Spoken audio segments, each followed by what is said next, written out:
So if somebody were to hand you a piece of paper and say, hey, can you look at this proposal? And you look at it, almost reflectively, the first thing you might do is turn it over. Like we all do that, right? Okay, are they giving me 2 pages or 1 to read? And if it's just 1 page, it's blank on the back, I might just read this right now. So the idea here is it doesn't necessarily have to be more than that. In fact, it's better if it's only the 1 page. Now, you can back it up with a lot of detail. You can back it up with a 1-page financial analysis. But ultimately, if you can bring it all down to that 1 page, you can actually make a very compelling argument. The 1-page proposal. The idea here is the key word on this slide is yes. It's a persuasive process to construct a strong case for getting a yes for the project. So the 1-page proposal has really 7 elements to it. It has a title and a subtitle.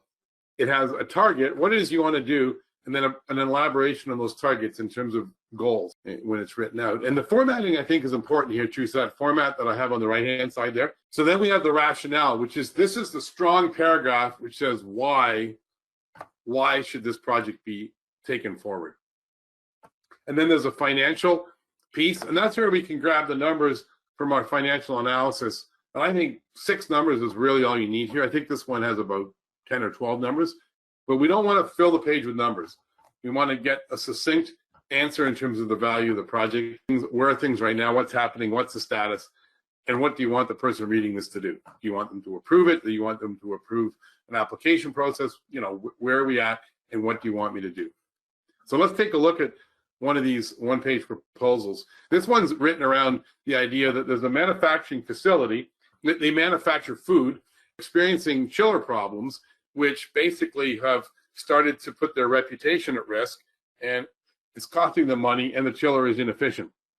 So the 1-page proposal starts with the title, Put Delivery Penalties on Ice, right? So right up front, it says, that's got nothing to do with energy. Replace your 23-year-old chiller to eliminate production penalties and $2,000 a week in lost sales. Okay, now if you're the manager or the owner of this facility, that's going to get your attention, not to replace the chiller, but to avoid production penalties and $2,000 a week in lost sales. Okay. Target, eliminate chiller-related expenses and reliability issues by upgrading to a new efficient chiller. Starts to speak to the efficiency, but still it focuses on the pain points, the other things that people are maybe more concerned about than energy. The secondary targets, and again, this is not title, it's really just bullets under your target. Increase customer satisfaction by reducing production loss and delivery delays. Okay, you got my attention, you continue to keep my attention. Reduce electrical costs by $64,000 annually. Okay, that's cool. You know what's missing from all this is the bits, bytes, and blinking lights, all the technical stuff that the energy people like to say. This is just speaking to what a business person wants to know. Decrease annual maintenance costs by $15,000. Okay, even better. There's an opportunity for 20% of the project cost to be covered by provincial incentives. We're kind of gaming this a little bit. There's an opportunity. It's not saying it's a given, but there's a possibility you're going to get some incentives here. So maybe it creates a sense of urgency as well.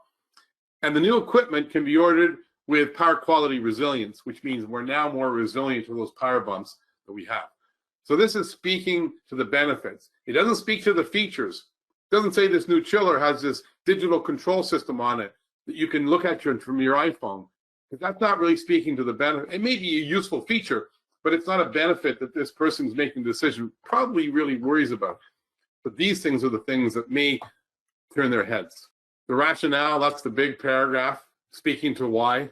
So let's read the big paragraph here. Marsan Foods is a premier food manufacturer for customers with critical product delivery timelines, such as healthcare and travel clients. They are known for their innovative approach to achieving their mission of no shortages, no delays, and no surprises. At present, a 23-year-old chiller has resulted in multiple delays, resulting in missed fulfillment deadlines and costly penalties. This also put Marsan's reputation at risk and could lead to loss of clients. So you're making a pretty compelling case for this is almost a non-discretionary project, but you're doing it in a creative way. A new chiller can be brought in on site within 8 weeks of ordering and can be installed in parallel with the existing chiller. You know, you're heading off some of the operational questions in order to eliminate the need for downtime. It's a proactive type of thing. It's laying out the pain, it's laying out what can be done to eliminate the pain, but it's also being proactive about what objections may be raised against this? Well, we can't put a new chiller in because we're going to have to take the old one down. Well, we can do it in parallel. The financial, where we take a selected set of data from our financial analysis and bring that to the surface. And you probably want to have simple payback, because even though it's not the best measure of the investment, it's the one number people actually always ask for. So I would actually put that in there. The status. The delay of the replacement of the existing chiller resulted in an unnecessary expenditure of $2,000 for every week of the project not implemented. There you go. So, I mean, you put a cost on procrastination. That's where we're at. And what we want you to do is basically allow me to solicit. So this is obviously the maintenance manager, allow me to solicit 3 quotes and submit an application to the incentive program, Save on Energy for Process and Systems. We have to do that before we begin any work. So that's the action. Without a call to action, it wouldn't be a proposal. So that's the one-page proposal in a nutshell. There's the template for it.